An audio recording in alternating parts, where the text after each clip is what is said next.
तो केम छो दोस्तों। आज का हमारा टॉपिक है एरर इन फार्मास्यूटिकल एनालिसिस। तो ये हमारा pharmaceutical inorganic analytical chemistry subject का टॉपिक है, यूनिट 1 का। तो हमारा आपको पता ही है, बी फार्मेसी फर्स्ट सेमेस्टर चल रहा है, तो उसी का ये सब्जेक्ट का टॉपिक है। ठीक है। तो आज इस लेक्चर में हम डिस्कस करेंगे एरर क्या होता है, कौन कौन से सोर्सेज हैं, कौन कौन से टाइप के एरर्स होते हैं। ठीक है, आप देख सकते हो हैंड रिटन नोट्स है, आपको टेलीग्राम चैनल पर मिल जाएंगे। और कौन कौन से मेथड्स है जिसके थ्रू इन एरर्स को हम मिनिमाइज कर सकते हैं, मतलब कम कर सकते हैं। ठीक है। अब एरर क्या होता है, तो मैं आपको पहले एग्जांपल देता हूँ। सपोज करो आप एक टेबल है, ठीक है। टेबल की जो लेंथ है वो है 100 सेंटीमीटर। ठीक है। आपको पता है जो टेबल की लेंथ है 100 सेंटीमीटर है, बट आप उसको मेजर कर रहे हो। ठीक है, आपको समझ लो आपके फादर ने कहा है कि उसको मेजर करके बता कितना लेंथ है। ठीक है। तो आप उसको जब मेजर कर रहे हो तो आपका आ रहा है 99 सेंटीमीटर। ठीक है। जब आप सेकंड टाइम उसको मेजर कर रहे हो तो आ रहा है 98 सेंटीमीटर। ठीक है। जब आप थर्ड टाइम मेजर कर रहे हो तो आपका आ रहा है 101 सेंटीमीटर। ठीक है। मतलब तीनों जो वैल्यूज आई हैं वो 100 सेंटीमीटर के साथ मैच नहीं हो रही। मतलब जो ट्रू वैल्यू है, जो हमारी ट्रू एक्चुअल वैल्यू है, रियल वैल्यू, उसके साथ ये वैल्यूज मैच नहीं हो रही। ठीक है। तो मतलब क्या है, ये एरर है। इसको हम फार्मास्यूटिकल एनालिसिस सब्जेक्ट के अकॉर्डिंग क्या बोलते हैं, एरर है। क्योंकि जब हमारी ट्रू वैल्यू जो उसकी रियल वैल्यू है उसके साथ हमारी ऑब्जर्व या फिर मेजर्ड वैल्यू मैच ना हो, उसको हम एरर बोल देते हैं। ठीक है।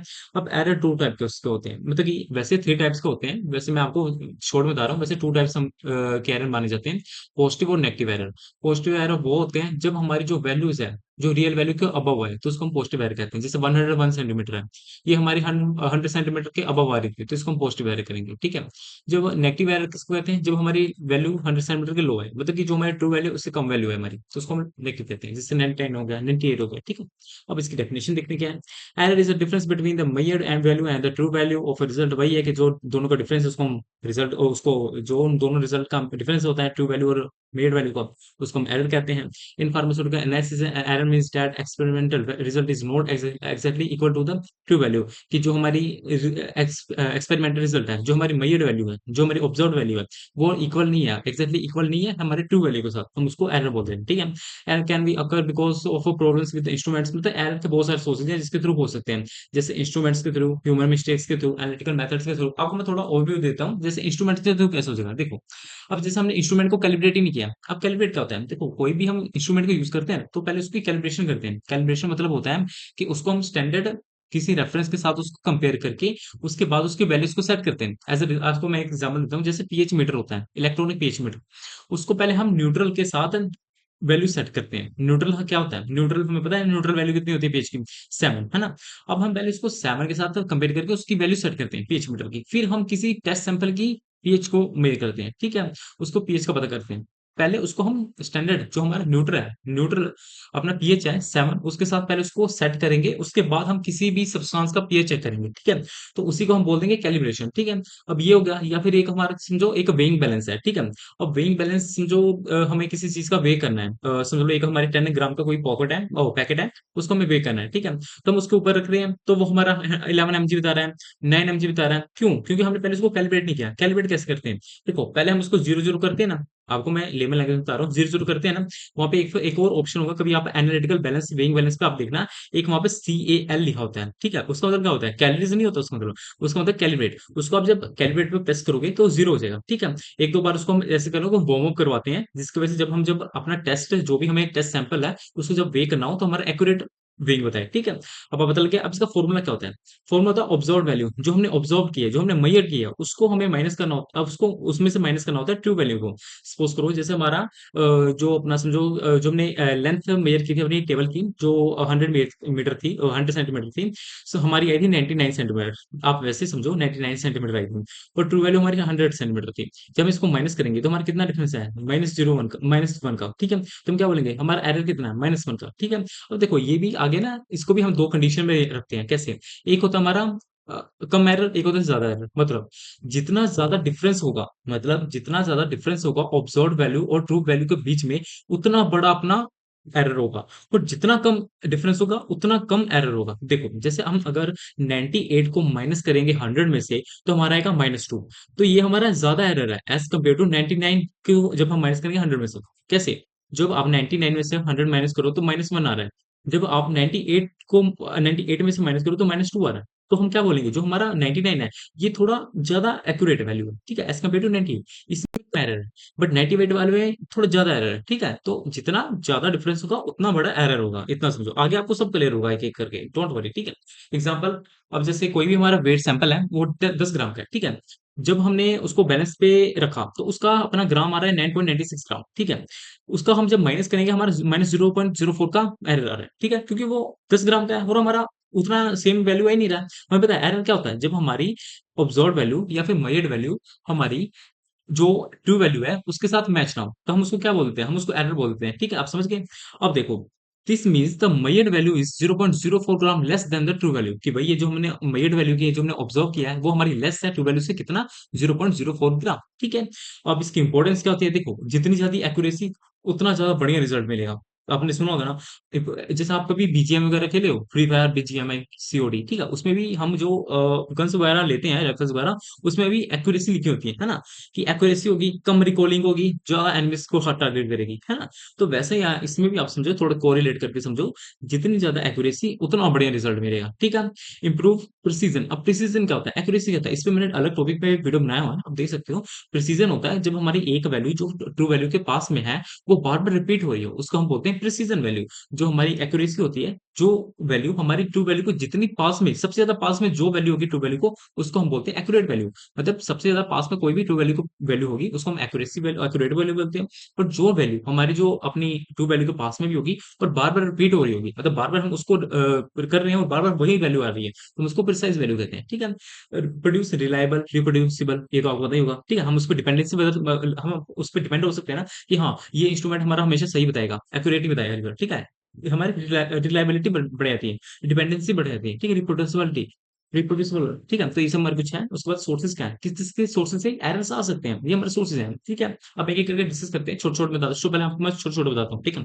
इंस्ट्रूमेंटल एरर क्या होता है, देखो, अगर किसी इंस्ट्रूमेंट में डिफेक्ट है, ठीक है, वो खराब है, उसमें जंग लगा है, उसमें डॉटी है, डॉटनेस है, उसमें टेस्ट ग्रोथ हो गई है, तो ऑब्वियसली वो हमारा गलत बताएगा। अब कोई इंस्ट्रूमेंट खराबी है, तो सही कैसे बताएगा? अगर वो कोई इंस्ट्रूमेंट है, उसमें पहले से ही अपने, समझ लो, गंदा वगैरह है, तो अगर हम कोई एनालिटिकल प्रोसीजर कर रहे हैं, किसी चीज का एनालाइज कर रहे हैं, समझ लो आप किसी चीज में से इम्प्योरिटी मेजर कर रहे हो, कि आपको पता है, जैसे कोई मेडिसिन बनती है, पहले प्रोडक्शन होती है, उसके बाद वो क्वालिटी कंट्रोल डिपार्टमेंट में जाता है, फिर उसकी हम क्वालिटी चेक करते हैं कि कितनी इम्प्योरिटी प्रेजेंट है। तो सपोज करो हम किसी चीज की इम्प्योरिटी प्रेजेंट, हम किसी मेडिसिन में इम्प्योरिटीज को डिटेक्ट कर रहे हैं, तो जो इंस्ट्रूमेंट है उसके थ्रू हम कर रहे हैं, वो इंस्ट्रूमेंट में पहले से ही इम्प्योरिटी है, तो जो इम्प्योरिटी है वो ऑब्वियसली ज्यादा बताएगी, क्योंकि इम्प्योरिटी तो इंस्ट्रूमेंट के अंदर ही है, और जिसके अंदर हम उसको, जिसके थ्रू हम उस चीज को पता कर रहे हैं, इम्प्योरिटीज को, और उसके अंदर पहले से इम्प्योरिटी है, तो ऑब्वियसली इम्प्योरिटी लेवल भी होता है, हाई बताएगा। तो इसके वजह से होता है। पर्सनल एरर क्या होता है, पर्सनल एरर की, जो जो फार्मासिस्ट है, जो पर्सन है, जो परफॉर्म कर रहा है, कोई भी प्रोडक्शन, क्वालिटी कंट्रोल, एनालिसिस, कोई भी डिपार्टमेंट, कोई भी इनडायरेक्टली डायरेक्टली कोई भी मेडिसिन हो गया,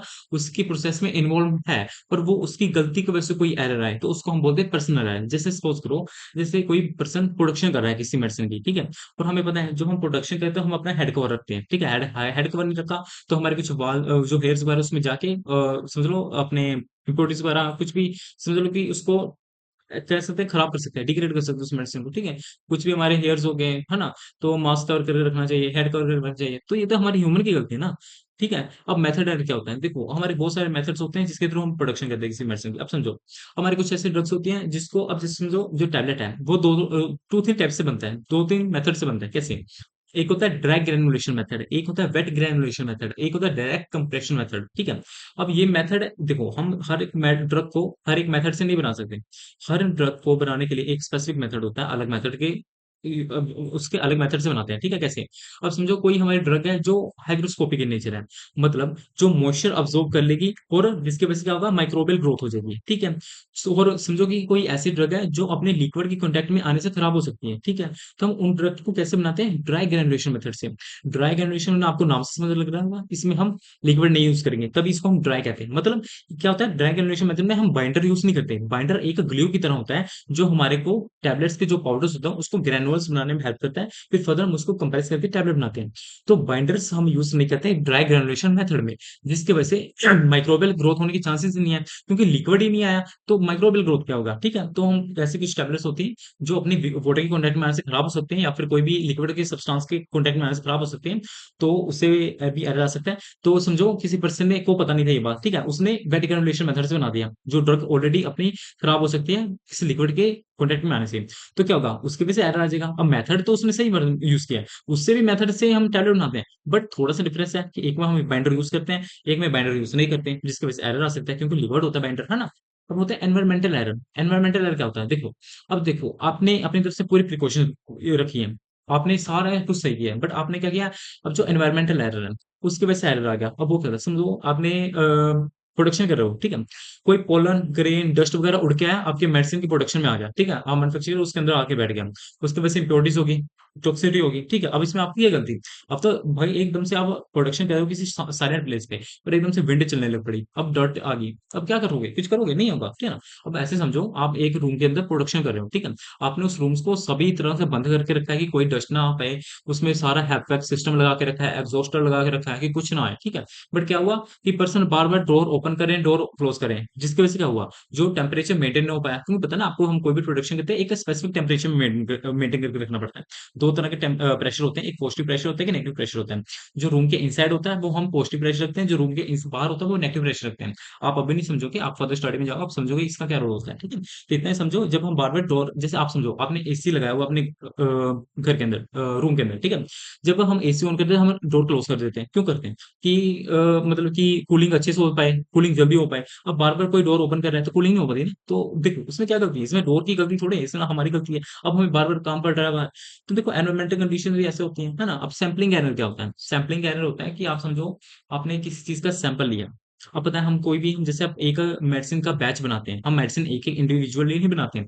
हम सीधा बैच की प्रोडक्शन करते हैं, ठीक है? कभी आप मेडिसिन के पीछे लिखना उसमें बैच नंबर भी लिखा होता है, ठीक है? तब बैच लिया, अब बैच की प्रोडक्शन कर ली, तो देखो अब उसकी हमने जो उसका टेस्टिंग करनी है, तो हम एक ड्रग थोड़ी लेके जाएँगे, हम उस बैच में से हर जगह से एक-एक ड्रग लेके जाएँगे। ऊपर से लेके जाएँगे, साइड से लेके जाएँगे, बीच में लेके जाएँगे, सेंटर से लेके जाएँगे, हर जगह से लेके जाएँगे, ठीक है? क्यों? क्योंकि हमें देखना है कि भाई कहीं से भी, देखो हमें हर एक जगह से चेक करना पड़ेगा ना, कि कहीं तो कोई कमी तो नहीं है किसी चीज़ में। अब समझो आप एक हलवा बना रहे हो, हलवा, ठीक है? आपने हलवा बना लिया, तो आप जैसे चीनी चेक कर रहे हो, ठीक है? आप उसके थोड़े सेंटर से भी लोगे, आप उसके साइड से भी लोगे। कभी आपने एफडीए की चेकिंग देखी है?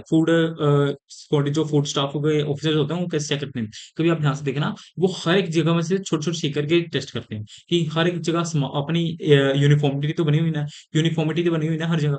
हर जो सोल्ट है, आपके हर ड्रग में कोई भी सोल्ट, जैसे आप समझ लो आपने एक मेडिसिन बनाई है, ठीक है? अब वो मेडिसिन में हर जगह जो सोल्ट है, जो एपीआई है, सोल्ट है, वो हर एक जगह इक्वल अमाउंट में होना चाहिए, ठीक है? तो आप क्या करते हो, हर एक जगह से उसकी टेस्टिंग करते हो छोटे-छोटे ले लेके, कि इक्वल अमाउंट में तो प्रेज़ेंट है ना हर जगह। तो सैंपलिंग एरर क्या होता है कि आपने बस एक जगह से ली, बाकी जगह से ली नहीं। जिसकी वजह से एक जगह पे समझ लो कि एक जगह पे 2 एमजी पड़ा है, ठीक है? बाकी जगह पे 1 एमजी पड़ा है, पर आपने 2 एमजी वाली जगह से ले लिया, बट बाकी जगह पे तो हमारा कम पड़ा है, या फिर उससे ज़्यादा पड़ा हो सकता है, तो एरर आ सकता है। रीजेंट एरर क्या होता है? इसमें होता है कि हमने जो सैंपल यूज़ करते हैं, जो हम रीजेंट्स यूज़ करते हैं, जो भी हम कोई चीज़ यूज़ करते हैं मेडिसिन बनाने के लिए या फिर कोई भी ड्रग बनाने के लिए, वो हम लो क्वालिटी का यूज़ कर रहे हैं, जिसकी वजह से एरर आ सकता है। कोई भी हम जो हाई क्वालिटी है, ऑब्वियसली हाई क्वालिटी क्यों होता है? तो वो थोड़ा महँगा भी होता है और अच्छी क्वालिटी का होता है, उसमें प्योरिटी लेवल हाई होता है, ठीक है? तो ये सब कुछ होते हैं, आप देख सकते हो। अब ये करके डिस्कस करते हैं। Instrument error are the caused by defects in proper calibration, poor maintenance, limitations, वही जो आपको बताया, वही चीज़ है। एग्ज़ाम्पल आप देख सकते हो, एनालिटिकल बैलेंस शो एक्स्ट्रा 0.2, हमने उसको पहले कैलिब्रेट किया ही नहीं, 0 किया ही नहीं और सीधा वे करने लग पड़े, तो ऑब्वियसली हमारा एरर आएगा, ठीक है? प्रिवेंशन क्या है? कैलिब्रेट करो, इंस्ट्रूमेंट्स को क्लीन रखो, रिपेयर करते रहो, ठीक है? और पर्सनल एरर कहता है, personal error are caused by mistakes made by the analyst while performing the experiments. These errors mainly occur due to the carelessness, lack of knowledge, poor observation, incorrect calculation. अब देखो कोई calculation है, आपको अब जैसे addition करना है 15 plus 19, ठीक है? अब इसको क्या एडिशन करने पे आएगा 34, ठीक है? अब कोई पर्सन 32 लिख रहा है, तो क्या हुआ? ये तो पर्सन की गलती है ना, इसमें इंस्ट्रूमेंट की थोड़ी गलती है ना? अब देखो, अब जैसे आपको पता है कोई भी हम रीडिंग चेक करते हैं, जैसे आप कोई एक मेजरिंग सिलेंडर लिया, ठीक है?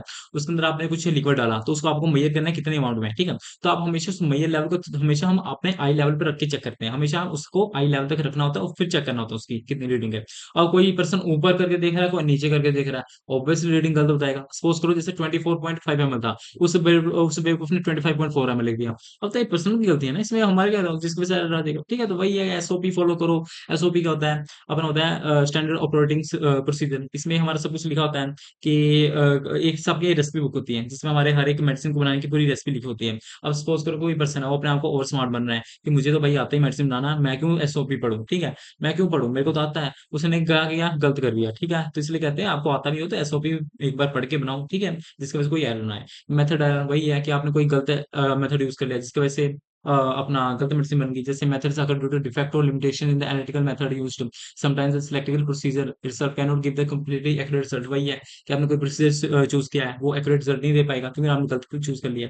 तो वही है, सही चूज करो, है ना। अब एनवायरमेंटल कंडीशंस क्या होते हैं? देखो, इसमें होता है कि environmental are caused by the changes in the laboratory surrounding that affect the analytical measurements. वही है कि आपने जो अपनी जहाँ पे आप प्रोडक्शन कर रहे हो, जहाँ पे एनालिसिस एनालिटिकल मेजरमेंट्स ले रहे हो, वहाँ पे आपने जो टेम्परेचर रखा है, कोई भी एनवायरमेंटल कंडीशंस रखी है सराउंडिंग, वो आपकी एक जैसी नहीं है, वो अफेक्ट हो गई है। वो मतलब कि समझो वही जो मैंने एग्जांपल बताई थी कि बार बार आपने एसी लगा के रखा है रूम के अंदर, बार बार ओपन कर रहे हो तो अपना कूलिंग नहीं होगी। वैसे ही हमारी समझो प्रोडक्शन एरिया में होता है जिसकी वजह से एरर आ सकता है। ठीक है, आप एक बार रीड करोगे, इजी रीडिंग है, इजी बॉडिंग है। टेलीग्राम से पे इसके नोट्स मिल जाएंगे, कहीं भी दूर जाने की लोड नहीं है, इस पे आपको सभी नोट्स मिलेंगे इस चैनल पर। ठीक है, अब सैम्पलिंग एरर वही हो गया कि हमने एक जगह से सैंपल ले लिया। देखो इसमें क्या लिखा है, sampling error occur when the collected sample are does not truly represent the whole batch. मतलब पूरी होल बैच को रिप्रेजेंट नहीं कर रहा है, मतलब हमने बस एक जगह से ले लिया, हर जगह से नहीं लिया। ठीक है, और होल पॉपुलेशन। अब सपोज करो जैसे आपको समझो एक स्कूल की कंपटीशन चल रहा है। ठीक है, स्कूल का कंपटीशन चल रहा है, उसमें बोले कि हर एक सेक्शन से एक लड़का लेके जाना है। ठीक है, और हर एक क्लास में 5 सेक्शन है। ठीक है, तो क्या किया, 9, जैसे समझ लो कि 10 क्लासेस हैं। ठीक है, 9 क्लासेस में से हर एक सेक्शन में से बच्चा लेगी। वो जो 10th क्लास है उसमें से बस एक ही सेक्शन में से बच्चा लेगी।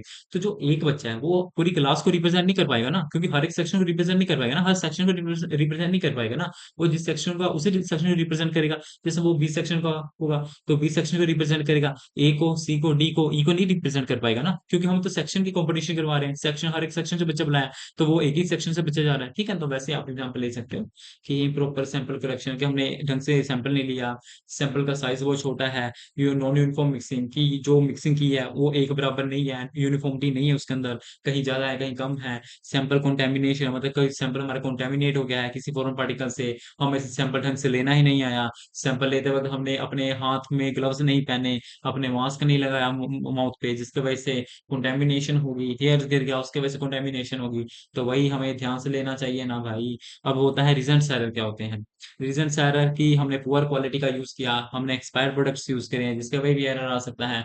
रीड करो अच्छे से पता लग जाएगा आपको। ठीक है, अब एरर फिर से, एरर, अरे यार फिर से रीड हो गया क्या? हाँ, ये types of error in pharmaceutical analysis. अब कितने टाइप्स के एरर होते हैं?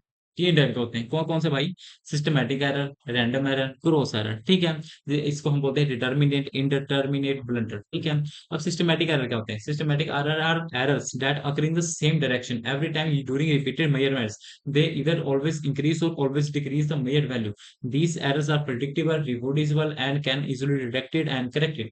तो systematic errors वो होते हैं जो easily detect हो जाते हैं, उनको सही भी किया जाता है। ये हम कभी बढ़ेंगे कभी कम होंगे, मतलब कि समझो जो 100 mg हमारी ड्रग की कोई वेट है, ये मे बी 101 mg बताए, कभी मे बी 99 mg कभी बताए। ठीक है, बट हम इसको इजिली डिटेक्ट कर सकते हैं कि हमारे समझ लो जो हमारा एनालिटिकल बैलेंस है उसी के अंदर डिफेक्ट है। ठीक है, तो हमने पता कर लिया कि जो हमारा एनालिटिकल बैलेंस है जिस पे हम वे कर रहे हैं वही डिफेक्टिव है। ठीक है, तो हम इसका कोज पता कर सकते हैं कि किसके वजह से हमारा जो वे है वो, मतलब जो हमारा वेट है इक्वल क्यों नहीं आ रहा, मतलब सही वेट क्यों नहीं आ रहा। तो इसके पीछे का रीजन हम जान सकते हैं और उसको सही भी कर सकते हैं, सिस्टमेटिक एरर को। ठीक है, मतलब कि ठीक है, ये आप रेड करोगे आपको पता लग जाएगा। ठीक है, जैसे भी लिखा है, कोजेस क्या हो सकते हैं? फॉल्टी और अनकैलिब्रेटेड इंस्ट्रूमेंट, जैसे आपने वेइंग बैलेंस लिया उसको कैलिब्रेट नहीं किया। ठीक है, अब वो मे भी ज्यादा बताए है ना हर बार, तो अब क्या होगा, तो आपको पता लग जाएगा हमने कैलिब्रेट नहीं किया, एक बार आप कैलिब्रेट करोगे फिर वो सही बताने लग पड़ेगा, तो आपको देखो कोज भी पता लग गया और आपको ने उसको सही भी कर लिया। ठीक है, तो वही हो सकता है इनकरेक्ट एनालिटिकल मेथड, कि आप समझ लो कि जैसे अब ड्राई जनरेशन मेथड था, आपने टैबलेट को वेट जनरेशन बना दिया। ठीक है, अब आपने अगली बार उसको सही कर लिया अपनी गलती को, तो आप उसको सही कर सकते हो। पर्सन बायस ड्यूरिंग ऑब्जर्वेशन, पर्सन की गलती हो गई है जिसने अपने वैसे ही निक्ड हैंड से सैंपल ले लिया, उसकी वजह से एरर आ गया। अब उसने अगली बार ग्लव्स पहन के लिया, स्टेराइल ग्लव्स पहन के लिया तो नहीं आया। ठीक है, तो सिस्टमेटिक एरर्स वो होते हैं जो अपने पता लग सकते हैं, प्रिडिक्टेबल होते हैं, इजीली डिटेक्ट होते हैं, करेक्टिव हो जाते हैं, बार बार हमारा ऊपर नीचे बताता है, ठीक है, बट थोड़ा अमाउंट में अपना एरर होता है। जो सिस्टमेटिक एरर होता है थोड़ा डिफरेंस, मतलब कि थोड़ा बहुत छोटा एरर होता है, मतलब बहुत बड़ा डिफरेंस वाला एरर नहीं आता। समझ लो कि जैसे 100 mg का ड्रग है तो 98 99 mg का एरर, मतलब कि समझ लो 1 या 2% का एरर आएगा, मतलब 1 और 2% का एरर आएगा, मतलब 10-20% का डिफरेंस का एरर नहीं आएगा, ठीक है। तो समझ लो ऐसे ही कि जो ऑब्जर्व वैल्यू और जो ट्रू वैल्यू का डिफरेंस है 1 या 2 होगा, ठीक है, 10-20 नहीं होगा, ठीक है। अब रैंडम एरर क्या होता है? रैंडम एरर होता है जो हमें पता नहीं लगता कि किसकी वजह से हुआ, और इसको सही करना भी बहुत डिफिकल्ट होता है क्योंकि हमें पता नहीं लग रहा किसकी वजह से होता है, सही कैसे करेंगे, ठीक है। रैंडम एरर अनप्रिडिक्टेबल एरर जिसका हम अपना अनुमान नहीं लगा सकते, अनकंट्रोलेबल अब्रिएशंस ड्यूरिंग मेजरमेंट्स, ठीक है। ये हमारा उसको कंट्रोल करना भी औखा होता है, मुश्किल होता है। Value may be slightly higher और lower than the true value, may be जो उसकी वैल्यू है वो थोड़ी ऊपर हो या फिर थोड़ी नीचे हो अपनी ट्रू वैल्यू के साथ। जैसे इसका एग्जांपल देख सकते हैं, जो हमारा एग्जांपल समझ लिए ऐसे कि हमारा कोई ड्रग है वो 10 mg का है, ठीक है, एंड 10 ग्राम का है, उसका मे बी 10.101 बताए, 99 बताए, 02 बताए, मतलब कि ज्यादा डिफरेंस नहीं आ रहा है, ठीक है, थोड़ा कम ही डिफरेंस है, ऊपर नीचे वही सिस्टमेटिक वाला है, बस इसमें थोड़ा सा ये डिफरेंस है, इसका पता नहीं लगता कि इसकी वजह से हुआ है, और इसको थोड़ा सही करना डिफिकल्ट होता है, ठीक है, बाकी सब सेम है, सिस्टमेटिक एरर वाला है, ठीक है।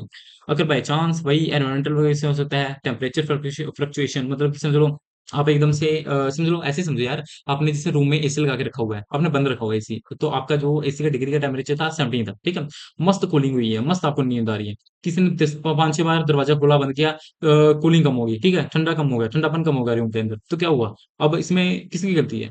अब देखो काम पड़ रहा है आपको, बार बार आना जाना बाहर, किसी को काम पड़ सकता है, अब उसको मना नहीं कर सकते ना।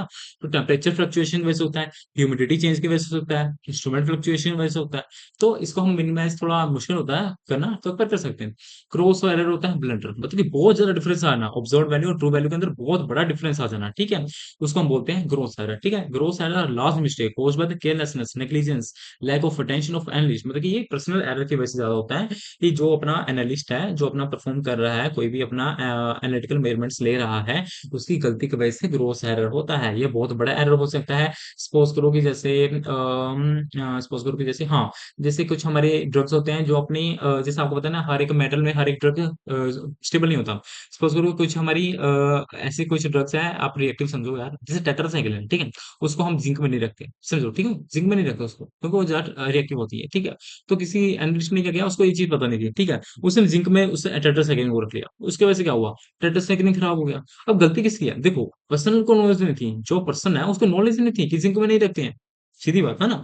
तो बहुत बड़ा एरर हो गया। अब देखो टेट्रासाइक्लिन बेकार हो गया ना हमारा। अब यहाँ पे देखो example, use SL instead of NOH. अब एनओएच क्या हमारा? ये हमारा बेस है भाई, सोडियम हाइड्रोक्साइड, ये क्या हाइड्रोक्लोरिक एसिड, ये एसिड है। अब किसी ने बेस की जगह एसिड यूज कर दिया, एसिड यूज कर दिया, वो तो ऑपोजिट हो गया ना भाई।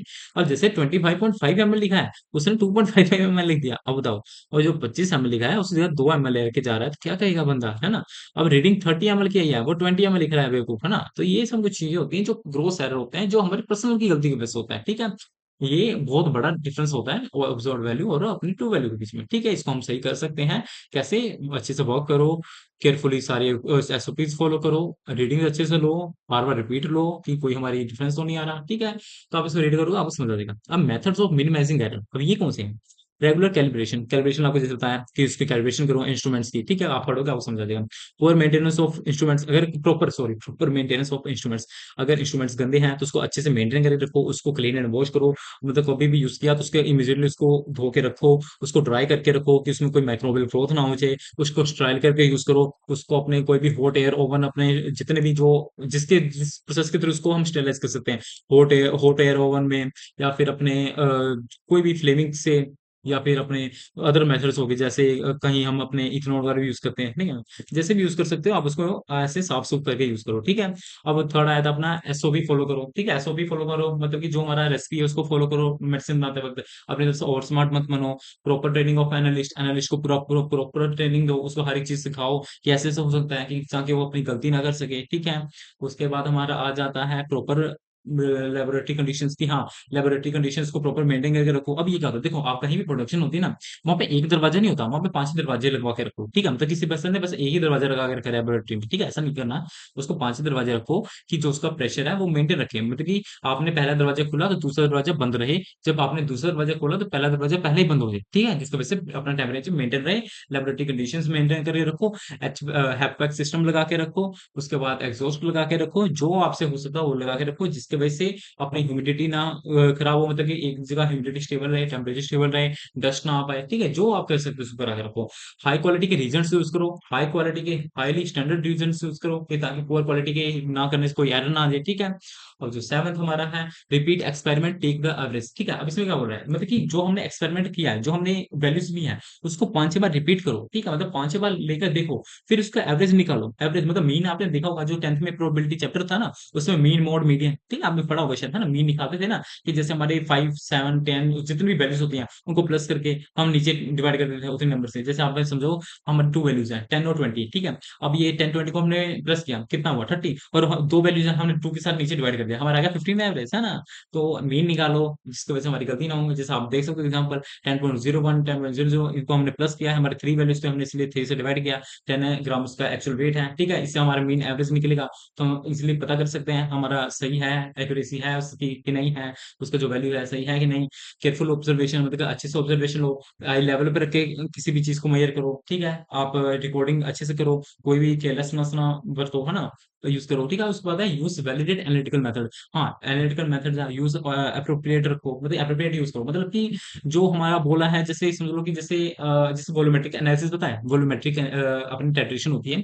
जब हमारी कोई ड्रग है वो लिक्विड फॉर्म में होती है, तब हम ज्यादातर यूज करते हैं वॉल्यूमेट्रिक टाइट्रेशन वगैरह, ठीक है? उसमें क्या होता है कि हम नीचे अपना टेस्ट सैंपल रखते हैं, ऊपर स्टैंडर्ड रखते हैं, ठीक है? अब समझो कि किसी पर्सन ने अपना वॉल्यूमेट्रिक टाइट्रेशन यूज नहीं किया, उसने यूज किया ग्रेविमेट्रिक एनालिसिस, ठीक है? वो टेक्निक यूज करके उसको एनालाइज करने की कोशिश की, जिसकी वजह से गलती आ गई। देखो वो भी सही है, बट वो उतनी एक्यूरेसी नहीं देगा जितनी अपने वॉल्यूमेट्रिक देगा। तो यही है कि आप उसको वैलिडेट अच्छा एनालिटिकल मेथड यूज करो। जो हमारे आईपी बीपी यूएसपी में लिखा हो, ये क्या होता है, इस पे मैंने वीडियोस बनाई है, general pharmacy unit 1 already upload हो गया, उस पर आप देख सकते हो। आईपी मतलब होता है इंडियन फार्माकोपिया। देखो जो इंडियन फार्माकोपिया हर एक ड्रग्स के कॉम्पोजिशन के बारे में उसमें दिया है, कि कौन से ड्रग में कौन कौन से सोल्ट पड़ेगा, कितने अमाउंट में पड़ेगा, कैसे बनेगा, कौन कौन से उसके टेस्ट मेथड है, किस किस इंस्ट्रूमेंट्स को यूज करना है उसको बनाते हुए। तो उसको फॉलो करो, उसको देखो, उसी को जो उसमें लिखा है वही यूज करो, वही टेक्निक यूज करो, अपनी तरफ से कुछ भी मत ऐड करो, ठीक है?